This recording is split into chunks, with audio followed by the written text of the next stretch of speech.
À sa quête viscérale d'objets militaires destinés à sa collection, Michel Tard a su partager sa passion. L'enrichissement de sa collection trouve ainsi souvent l'amitié comme source. Dans les mains, j'ai un casque de conducteur de char, modèle 35, avec bien sûr, comme on peut l'apercevoir, le V de la victoire et l'insigne, la croix de Lorraine dessus. Ce casque, pour la petite histoire, il m'a été donné par monsieur Denis Chapon, qui était donc le directeur des imprimeries du journal Sud-Ouest. Son père avait créé donc la petite Gironde, monsieur Richard Chapon.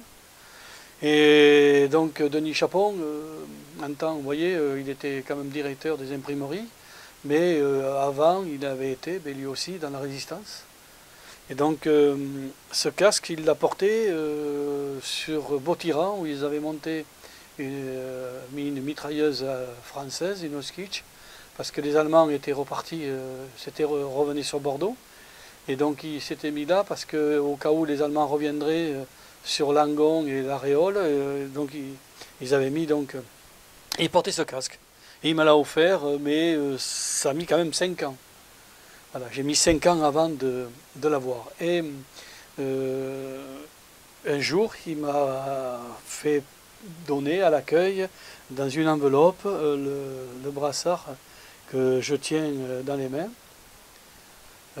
qui lui avait été donné par un ami qui était comme lui, et qui était à l'époque comme lui dans la Résistance, FFI. Et on peut lire sur le brassard, vous voyez, FFI, région R, et SBA, section du bassin d'Arcachon. Donc je peux vous dire que je ne sais pas s'il en reste beaucoup de ces brassards-là, mais je suis quand même content de l'avoir récupéré. Gabriel Lojac, qui était donc pilote, qui est devenu pilote par cet homme-là, et il était donc au départ, il était artilleur. Il était artilleur au 82e d'artillerie lourde. Il y était demandé dans les unités de savoir s'il y en a qui étaient intéressés justement pour piloter des avions. Donc Gabriel Lojac, qui était né le 11 janvier 1892 à Bordeaux, s'est donc porté preneur justement pour être versé dans l'aviation. Et dans l'aviation, il faut se dire qu'à l'époque, il n'y avait pas beaucoup d'avions. Hein. Et c'était quand même quelque chose de... Les gens qui étaient versés dans l'aviation, il fallait vraiment aimer l'aviation. Il était sur Breguet. Il était sur un Breguet, et avec son avion, il était en train dans les lignes arrière allemandes, en train de prendre des notes justement sur la position de l'artillerie allemande. Et là, il n'a pas vu, comme il m'a raconté souvent, il n'a pas vu arriver donc un avion ennemi allemand qui l'a mitraillé.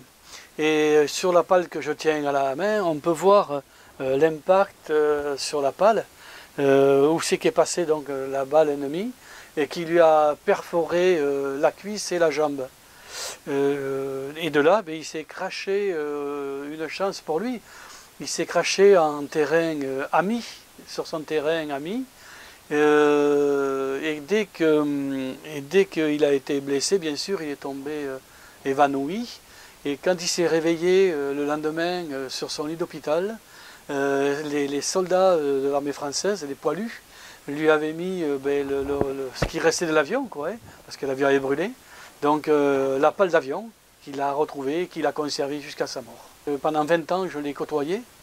Et quand il est décédé à l'âge de 92 ans, son fils m'a dit « Michel, ça vous revient, papa m'a parlé souvent de vous. » Et je vous rencontrais souvent chez lui, et donc la pale d'avion, elle vous revient en héritage.